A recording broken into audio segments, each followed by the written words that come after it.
Te doy la bienvenida a Spoiler Podcast.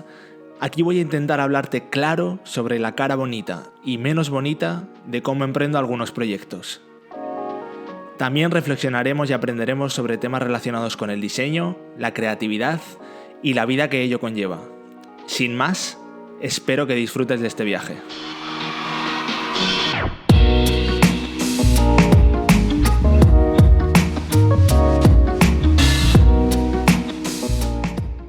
Hoy quiero explicarte la diferencia que hay entre una web y un activo digital, que esto es algo que venimos trabajando en Estudio Iber últimamente, y es la experiencia nos ha demostrado que una web en muchas ocasiones acaba siendo algo pasivo, algo parado, ¿no? Algo que en muchas empresas está olvidado y no les genera negocio ni les está generando ningún tipo de actividad.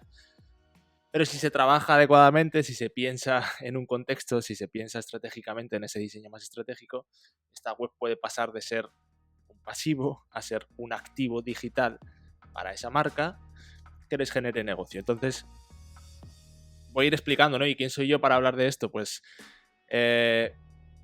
yo empecé hace 2015 más o menos a emprender, como sabes, si sigues por aquí. Si eres nuevo, pues te refresco un poco, con una marca de mochilas sostenibles que se llama Flip and Flip.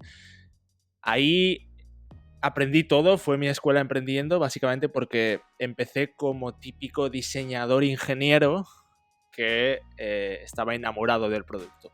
Y que además creía que un producto tan bueno, ese producto que habíamos estado 1 año y medio desarrollando el prototipo de una mochila, que no estamos hablando de un Tesla ni de un cohete, ¿no?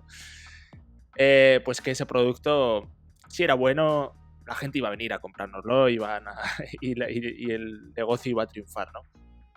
Empecé así, contratamos comerciales, contratamos el primer comercial, nos dimos cuenta de que no vendía, dijimos, pues será cosa del comercial, ¿no? Entonces, contratamos otro comercial diferente, nos dimos cuenta de que tampoco vendía.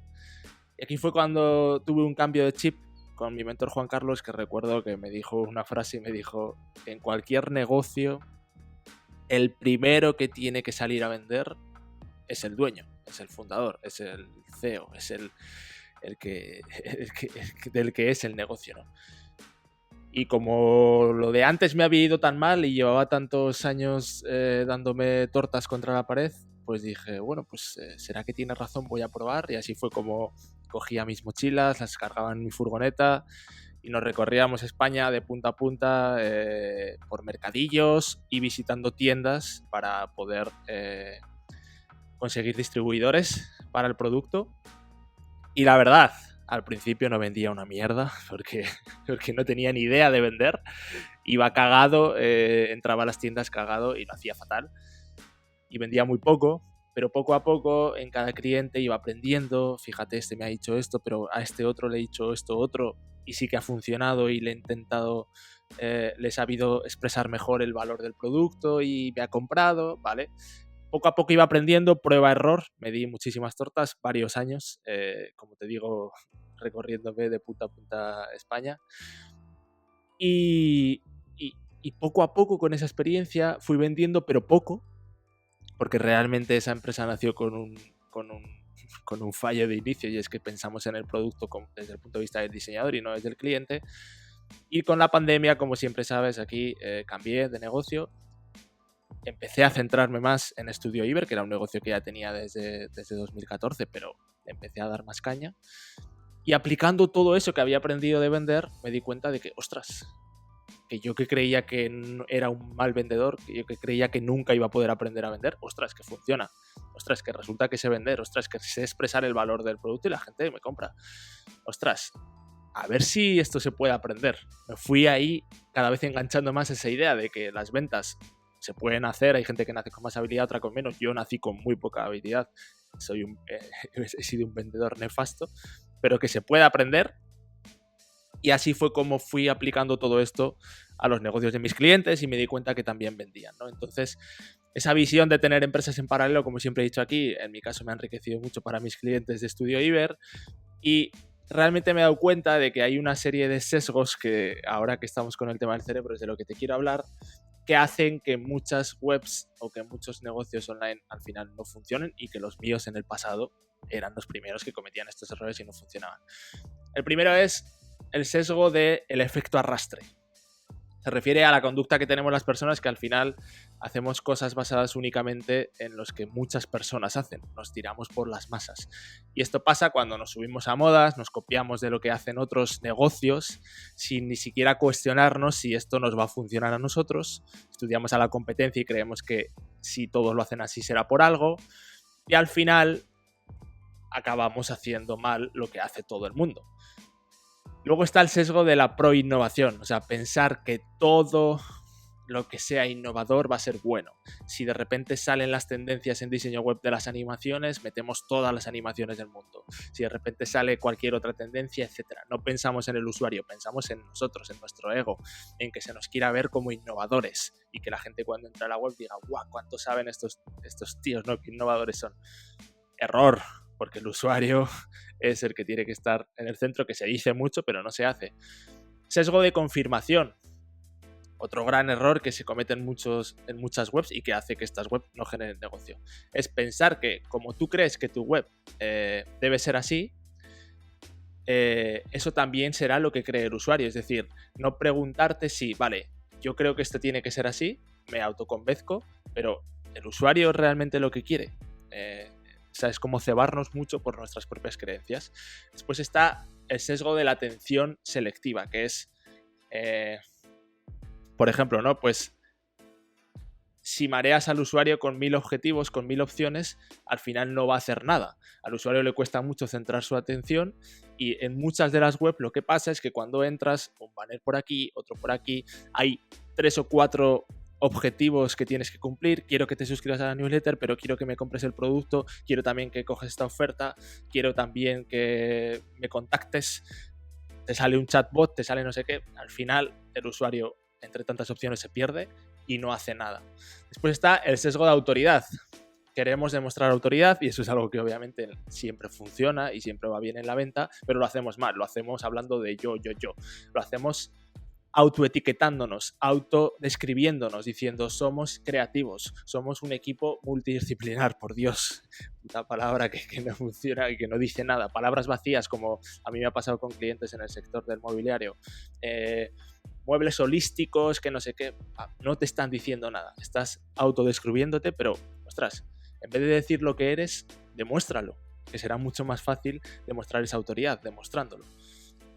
El sesgo de anclaje o el heurístico de anclaje, que al final lo que hace es que valoremos el primer mensaje que damos en la web. O sea, que lo primero que vemos, que esa primera impresión, y por esto siempre hablamos de la importancia del diseño de la identidad, porque solo hay una oportunidad para causar una buena primera impresión, hace que juzguemos ya todo. Y si hay algo en esa primera impresión que no nos gusta, todo lo vamos a ver malo, aunque haya otras cosas buenas, porque ya eso nos sesga. Entonces, esto es lo que hace que esa primera impresión de la identidad y que ese primer mensaje que damos en la web, que muchas veces se le resta importancia, sea tan importante, porque esa primera impresión va a determinar el resto. El sesgo del observador. No nos ponemos en la piel del usuario como observador, nos ponemos solo en nuestra piel, y esto hace que al final fallemos. Y luego el sesgo de la aquiescendencia, que al final lo que viene a decir es que solo decimos nuestras bondades y eso no es real. Entonces el cerebro del usuario al final lo que hace es que le saltan las alarmas, porque estás diciendo, a ver, no puede ser que seas tan perfecto, que seas tan bueno, que todos sean bondades. Entonces empiezo a desconfiar porque inconscientemente me saltan las alarmas. Es mucho mejor decir también lo que no haces bien, decir lo que claramente lo que haces bien, pero también lo que no, tus defectos, y esto va a generar una confianza mayor porque es la realidad. Hay muchos más, pero estos son algunos de los sesgos principales que me he dado cuenta a lo largo de este tiempo. Y por último, te voy a decir la metodología que nosotros seguimos por encima para hacer que una web de un cliente que nos viene, y como nos ha pasado, ¿no?, hace poco, recientemente, con un cliente que nos vino y nos dijo, es que tenemos una web hace 8 años, pero ¿para qué sirve una web? Es que no sabemos para qué sirve. Bueno, pues después hemos hecho un trabajo y ahora sí que sabe para qué sirve.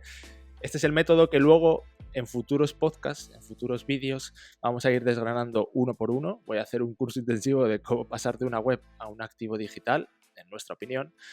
Y estos serían los pasos que nosotros seguimos, grosso modo, porque cada proyecto requiere de una personalización a veces, ¿no? Pero lo primero, ten estrategia.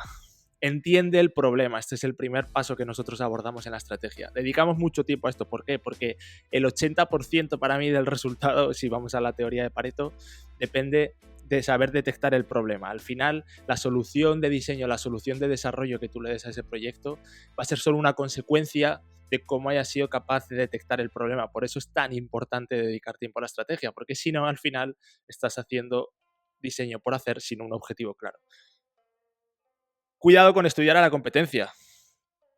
No la estudies con el sesgo que hablábamos antes de pensar que como todos lo hacen esto será bueno, sino que ten pensamiento crítico, piensa si de verdad te funciona a ti, analiza un poco más, ve más allá, intenta averiguar si a esa competencia les está funcionando eso, no solo porque todos lo hacen pienses que ya funciona, sino intenta averiguarlo si es posible y así date cuenta de lo que funciona y lo que no.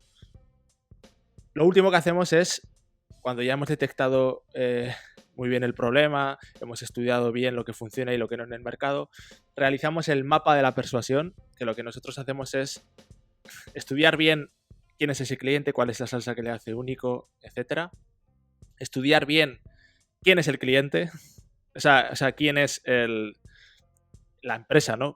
El cerebro de la empresa, esa salsa que le hace único, pero también la del cliente para hacer match con una propuesta de valor que sea interesante. Y ahí veremos, ¿no? Hay varias cosas que trabajamos. Segundo paso después de la estrategia, define. Márcate un objetivo. La web tiene que tener un objetivo claro y el usuario cuando entre tiene que verlo clarísimamente. ¿Qué quieres conseguir con tu web?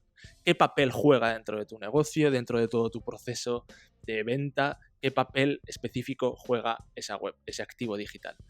Desarrolla un sitemap para establecer una arquitectura de información y ver cómo transmitir el mensaje de la manera adecuada. Y después el flow map, el funnel, o sea, pensar cómo va a ser ese flujo del usuario y aquí es importante. ¿Cómo va a ser ese flujo del usuario durante su experiencia en la web, pero también antes de la web y también después de la web? Porque al final va a ser muy difícil a veces determinados objetivos cumplirlos en la web y vas a necesitar de una estrategia que abarque también ese antes y ese después para poder conseguir el objetivo final de toda empresa, que es vender. Diseña la mejor manera de transmitir ese mensaje. Define un estilo visual que, como decíamos antes, exprese una buena primera impresión y una buena experiencia de usuario, que exprese lo que eres y que no exprese lo que no eres. Cuidado con esto, porque a veces también hay clientes que nos flipamos por querer expresar cosas que no somos, que sea lo que defina tu esencia. No te flipes con animaciones, que no parezca un parque de atracciones de animaciones y que el usuario se pierda. Piensa de verdad en la experiencia para el usuario y no por diseñar con tu ego de diseñador, que a mí me ha pasado el primero. Y lo último, el desarrollo. Como te decía, esto será una consecuencia de todo lo anterior. Elige las mejores herramientas para cada circunstancia. Cuando ya tienes claro la estrategia, cuando tienes definido el producto que vas a desarrollar, entonces ves qué necesitas, pero no antes. Desarrolla también ese antes y ese después de la experiencia de la web. Itera, mide y mejora, porque esto es una mejora continua y el feedback del usuario es el que te va a determinar si esto funciona o no. Así que esto es un poco un repaso general de lo que hacemos. Como te decía, mi idea es hacer un curso entrando etapa a etapa para enseñarte y desnudarte y hacerte spoiler, como dice este podcast, de cómo lo hacemos nosotros con los clientes para convertir una web que no estaba haciendo nada y que no significaba nada en esa empresa en un activo digital que le genere negocio. Así que, si quieres, suscríbete a este canal para ver los futuros podcasts.